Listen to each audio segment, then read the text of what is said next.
کہتے ہیں کہ یہ زمانہ ہے جس کے اندر ہم جیتے ہیں، پیدا ہوتے ہیں، جوان ہوتے ہیں، مر جاتے ہیں.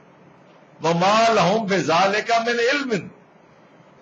یہاں بھی قرآن وہی بات کرتا ہے، ان کے پاس اس معاملے میں کوئی وحی کا علم نہیں ہے. قرآن سے کوئی بات انہوں نے نقل نہیں کی.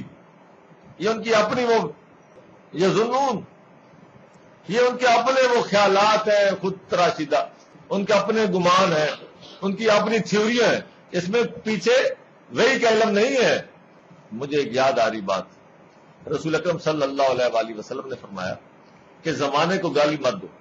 اللہ پاک فرماتے ہیں کہ زمانے کو گالی مت دو کیونکہ میں ہی زمانہ ہوں. آپ اس کی اگر تھوڑی سی گہرائی میں جائیں گے تو یہ بات بہت صحیح ہے. اس کی وجہ یہ ہے کہ جو لوگ کہتے ہیں کہ یہ کوئی اور نہیں ہے، کوئی وجود نہیں ہے اللہ کا، کوئی کچھ نہیں ہے، بات یہ ہے کہ یہ سسٹم کس نے بنایا ہے. یہ سسٹم بنانا بذات خود کہ عمر کے لحاظ سے آپ آگے آگے آگے چلتے چلتے ایک سائیکل آپ کا مکمل ہو جائے پھر آپ مر جاؤ. یہ سسٹم نے کس نے بنایا کہ تمہاری پیدائش اس طرح ہوگی. یہ سارے نظام وہی بات جو حضرت ابراہیم نے سورج کو دیکھ کے کہا تھا کہ نہیں میں اس کو مانوں گا جس نے ان کو پیدا کیا. تو زمانہ کا یہ سارا یہ چکر ہے، یہ چلایا کس نے ہوا ہے، اس کے پیچھے پاور کون ہے، کون سوچ کون سی ہے، عقل کون سی ہے، وہ کون سی ہستی ہے جس نے زمانے کو جس نے یہ دیا ہوا ہے گردش، وہی خدا. وَإِذَا تُتْلَىٰ عَلَيْهِمْ آيَاتُنَا، جب ان پر ہماری آیات پڑھی جاتی ہیں. یہ آپ دیکھیں بڑی عجیب و غریب بات ہے. ہر رکوع میں 3 دفعہ بات آئے گی، میں اندازہ بات کر رہا ہوں. ہر دوسری آیت کے بعد یہ بات آتی ہے وَإِذَا تُتْلَىٰ عَلَيْهِمْ آيَاتُنَا وَإِذَا تُتْلَىٰ عَلَيْهِمْ آيَاتُنَا. یہ کیوں بات کی جاتی ہے بار بار؟ پہلی بات، بار بار کہنا اسی کا نام ذکر ہے، یاد کرانا کہ بھائی ہر بات کا جو ہے معاملہ کہاں ختم ہوگا؟ آیات کے ساتھ. جو چیز بھی اخذ کرنی ہے کہاں سے لینی ہے؟ آیات کے ساتھ. جس چیز کا بھی فیصلہ کروانا ہے کس سے کروانا ہے؟ آیات کے ذریعے. جو چیز بھی اخذ کرنی ہے کس سے اخذ کرنی ہے؟ آیات کے ذریعے. کوئی تھیوری ہو لینی ہے تو اسی سے لینی ہے، چیک کرنی ہے تو اسی کے ساتھ چیک کرنی ہے. اسی کا نام ذکر ہے کہ بار بار یہ بات یاد کرائی. شیطان تمہیں اس سے بتائے گا. شیطان نئی نئی تھیوریاں ادر دین بھائی آپ کے سامنے لاتا ہے اور وہ چاہتا ہے کہ یہ زندہ رہے خدا کے مقابلے میں، اللہ کے مقابلے میں. اللہ پاک اپنی وہی بھیجتا ہے کہ ان کی تھیوریاں جو ہے، ان کے جو خیالات ہیں، ان کے جو نظریات ہیں وہ صحیح ہوں. کس کی بنیاد پہ؟ وہی کی بنیاد پہ. شیطان کہتا ہے وہی کو ایک طرف رکھ دو. تو اس لیے جب وہی آتی ہے تو ان کے اندر پھر وہ ہلچل ہوتی ہے، پھر شیطان ان کو وہاں سے ہٹاتا ہے، نئی چیز اس کے سامنے رکھ دیتا ہے کہ چھوڑو وہی کو، وہی کے بغیر ہی سارا کام ہو جائے گا. ہمارے بزرگوں نے سارا کام کر دیا ہوا. وہ یہی کہتے ہیں، یہ بزرگوں نے یہ ساری باتیں اپنی کتابوں میں لکھ دی ہیں. ابھی بھی آج کل بھی وہ کہتے ہیں کہ یہ ہمارے لیے فلاں کا فلسفہ جو ہے نا ہم اسی پہ کاربند ہیں. جب بھی کسی کی برسی آتی ہے ہمارے لیے اجازت کی آتی ہے ہم اس کے فلسفے چل رہے ہیں. کوئی کہتا ہے میں فلاں کے فلسفے پہ چل رہا ہوں، کوئی کہتا ہے میں امام غزالی کے فلسفے پہ ہم چل رہے ہیں، کوئی کہتا ہے جی ہم امام اعظم کے فلسفے پہ چل. ہر کوئی شخصیات کے فلسفوں کو آگے آگے آگے آگے کرتا جاتا. ایک ہی آدمی ہوتا ہے جو جب بھی کسی انسان کی برسی آتی ہے تو وہ کہتا ہے وہ فلسفہ کافی ہے. انسان وہی ہے. ایک انسان کی برسی آئی کہتے ہیں اس کے فلسفے پہ چل رہے ہیں، اگلے انسان کی برسی آئی ہم اس کے فلسفے پہ چل. سوال ہی پیدا ہوتا ہے کہ قرآن نے بھی کوئی فلسفہ دیا کہ نہیں دیا؟ اور جب قرآن کے فلسفے کو تم مانتے ہو تو پھر انسانوں کے فلسفے کو وہ تمہارے لیے کافی کیسے ہو گیا؟ اور اگر وہ کافی ہے تو قرآن کی کیا ضرورت ہے؟ سوچنے کی بات یہی ہے.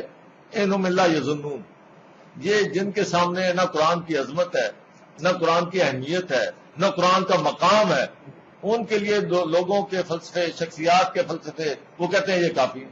اور آپ یہی آوازیں سنیں گے ہر طرف. قرآن جو بات کرتا ہے، اب مصیبت ایک اور بن گئی. قرآن کی طرف ہم جاتے نہیں، اور جب ہم جاتے نہیں تو ہمیں ہماری نظروں سے اوجھل ہے. ہم مصداق ہیں اس بات کا کہ ختم اللہ علیہ سامنے ہی، جب سنے ہی نہیں والا قلب ہی، جب ہم نے اس کو جب سنا نہیں تو سوچ بچار کیسا. اور پھر کیا ہوتا ہے کہ ہماری آنکھوں پر ہماری بصارت کمزور ہو جاتی ہے، ہماری بصیرت کم ہو جاتی ہے، پردے آ جاتے ہیں. پردے کیا آ جاتے ہیں؟ یہی شخصیات کے فلسفے، یہ پردے ہیں. تو جب قرآن کی طرف ہم آتے ہی نہیں ہیں تو یہ ساری چیزیں ہم پر اثر کرتی ہیں. لیکن اسی لیے ہوتا یہ ہے کہ ہمیں قرآن سے روکا جاتا ہے. یہ ان کو بھی پتا ہے کہ جب قرآن کی طرف یہ آئیں گے تو یہ سارے پردے چاک ہو جائیں گے. کیوں؟ خالق و مخلوق میں حائل رہے پردے. پیران کلیسا کو کلیسا سے جب قرآن آئے گا، جب خالق کا کلام ڈائریکٹ ہمارے سامنے آئے گا تو پیران کلیسا خود بخود اٹھ جائیں گے، ورنہ یہ بیٹھے ہیں دھرنا مار کے. یہ تمہیں کافر، مومن، مسلم، منافق جماعتوں میں تقسیم کرتے رہیں گے، پھر تمہیں بانٹتے رہیں گے جب تک کہ پیران کلیسا بیٹھے ہیں. یہ تب ہی اٹھیں گے جب تک آپ خالق کے ساتھ ڈائریکٹ نہیں ہو جائیں گے، اور خالق کے ساتھ ڈائریکٹ آپ تب ہوں گے جب آپ خالق کے کلام کے ساتھ ڈائریکٹ ہو جائیں گے. اور یہ کلام تر و تازہ آج بھی آپ کے سامنے موجود ہے. تو یہ اصل مسئلہ یہ ہے کہ ہم نے اس کو سمجھا نہیں، اس کی طرف آئے نہیں. وَإِذَا يُتْلَىٰ تُتْلَىٰ عَلَيْهِمْ آيَاتُنَا بَيِّنَاتٍ، آیاتنا بینات، ہم ترجمہ کر دیتے ہیں روشن آیات. بینات کا مطلب یہ ہے کہ یہ ایسی آیات ہے اس کی جو وضاحت والی ہے. فردر وضاحت کی ضرورت نہیں ہے اس کی، یہ اپنی وضاحت خود کرتا چلا جاتا ہے. بینات ہیں. بینات کا مطلب یہی ہے، روشن جو چیز ہوتی ہے وہ دور سے نظر آتی ہے، وہ دوسروں کو بھی بتاتی ہے راستہ. آپ اندھیرے میں ہوں، آپ کو 5 میل دور اگر کوئی کہیں ایک لائٹ جل رہی ہوگی، اس کی روشنی اگر آپ کے پاس نہیں آ رہی، لیکن آپ کی رہنمائی پھر بھی وہ کرے گی کہ وہ کس رخ پہ ہے، وہ روشن ہے. آپ کو اپنا مقام بتا دے گی کہ آپ کہاں کھڑے ہو. یہ قرآن ہے. بینات آیات بینات. رات کے اندھیرے میں جہاز جب لینڈ کرتا ہے اندھیرے میں، رن وے پہ دھوپ اندھیرے میں، چاہے بادل چھائے ہوئے ہو، آندھی چل رہی ہو، رات ہو، ظلمات فوق ظلمات ہو، لیکن وہ بینات جو ہوتی ہیں وہ ان کے سارے وہ اپنا سیف لینڈنگ کر جاتا ہے. کنارے پہ جو روشن لائٹیں چل رہی ہوتی ہیں جو حد بندی بتاتی ہیں کہ یہ تمہارا راستہ ہے، یہ ہے آیات بینات. یہ تمہیں اس راستے پہ لے جاتا ہے جس کی پوری روشنی کا سفر ہے، پورے شعور اور عقل شعور کے ساتھ جو سفر کرواتی ہے کہ میں صحیح جا رہا ہوں. بحری جہازوں میں لائٹ ہاؤس سمندر میں بنے ہوتے ہیں، بحری جہاز کو رات کے اندھیرے پتہ ہوتا ہے کہ میں نے کہاں جانا ہے. یہ بینات ہے. یہ آپ کی پوری وضاحت کرتے ہیں آپ کے راستے کی، آپ کے مقصد کی، آپ کی منزل مقصود کی، راستے کے بھی، منزل مقصود کی بھی، اور آپ کے مقصد کی بھی کہ یہ سفر ہے کیوں. تینوں چیزوں اس کا نام، تینوں چیزوں کا نام ملائے تو ہوتا ہے ہدان.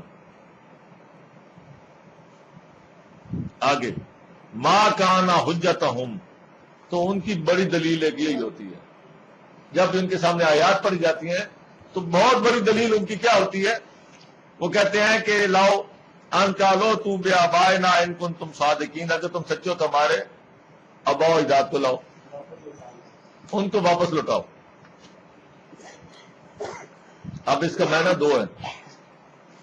یہاں یہ بات اوپر نہیں آئی اس بات کی کہ تم نے ایک دن اللہ کے ہاں پیش ہونا ہے. ذرا بات سمجھیں. اگر یہ پیش ہو بات کہ تم نے اللہ کے آگے پیش ہونا ہے تو پھر یہ بات اس کا معنی بنتا ہے کہ ٹھیک ہے جی، اگر ہم نے اٹھنا ہے دوبارہ تو ہمارے جو باوجداد مر گیا ان کو اٹھا لو.